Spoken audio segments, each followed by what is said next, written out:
In the summer of 2019, this company was worth $47 billion. It was supposed to be bigger than Facebook. Bigger than Google. Its founder said he wasn't just renting out office space.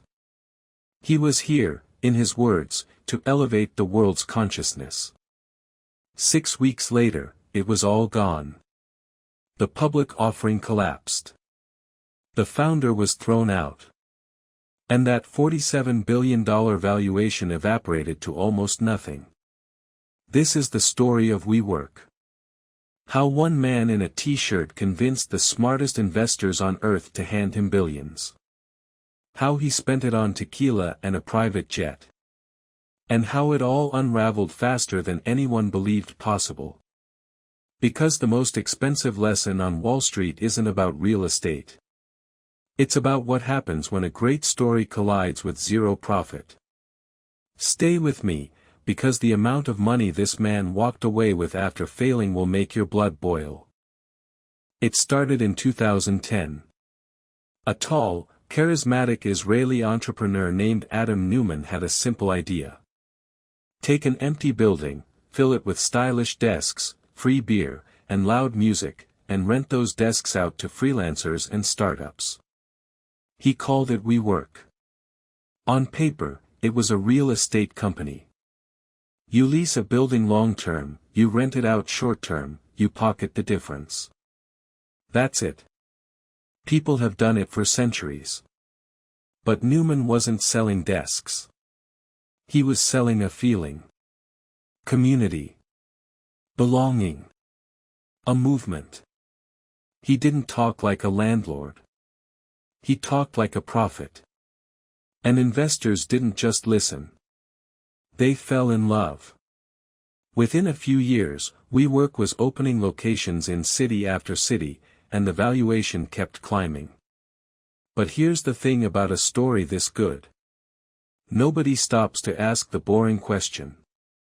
The one question that would eventually bring the whole empire down. Is this thing actually making any money? To understand how a desk rental company reached a $47 billion valuation, you have to understand one man. Masayoshi Son, the head of SoftBank, one of the most powerful investors on the planet. Son met Neumann, and after a meeting that reportedly lasted less than half an hour, he decided to pour billions into WeWork. Not millions. Billions. SoftBank would eventually sink over $10 billion into the company. And with that money came a magic trick. WeWork stopped calling itself a real estate company. Instead, it called itself a tech company. A community company. A platform that just happened to use buildings. And that one word, tech, changed everything. Because real estate companies are valued on their profits, and WeWork had none. But tech companies?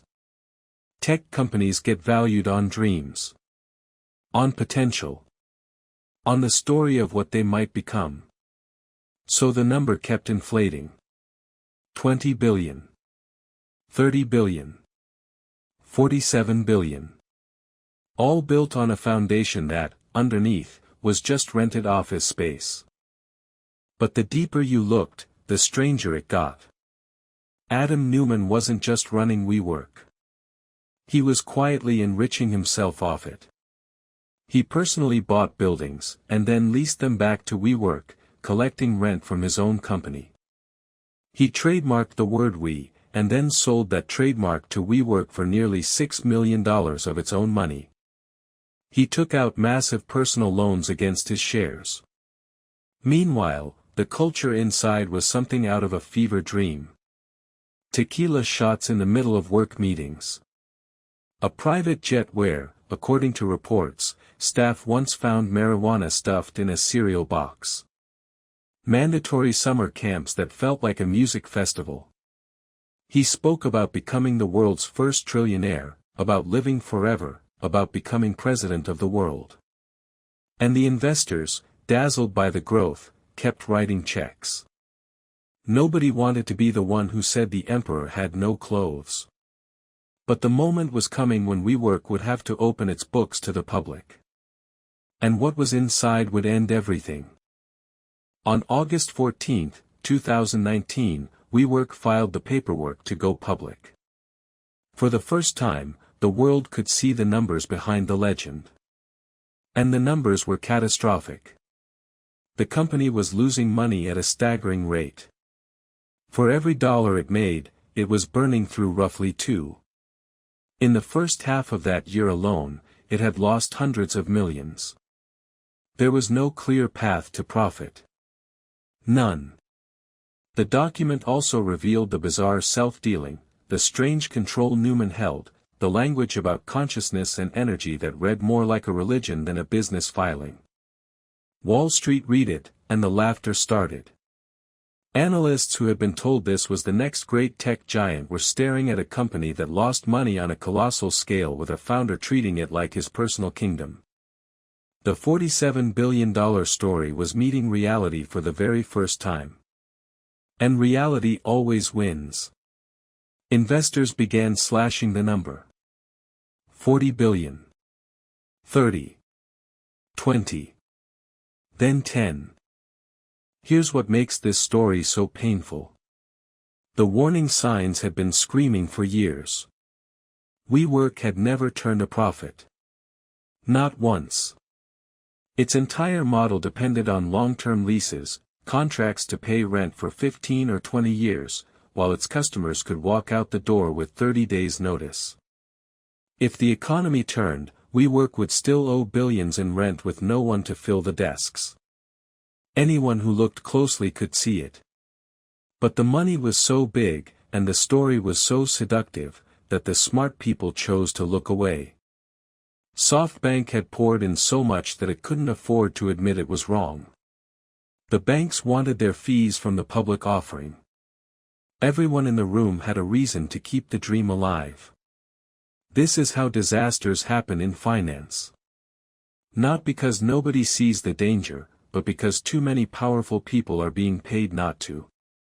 And then, in just 6 weeks, the entire illusion came crashing down. The collapse was breathtakingly fast. As the mockery spread, the public offering that was supposed to raise billions had to be delayed, then pulled entirely. Without that money, WeWork was suddenly staring at the very real possibility of running out of cash within weeks. The board turned on Neumann. The same investors who had crowned him now needed him gone to save what was left. On September 24, just over a month after filing, Adam Neumann resigned as chief executive. SoftBank stepped in with a massive rescue, taking control of the company and writing down billions in losses. The $47 billion valuation was now around 8. But here is the part that will make your blood boil.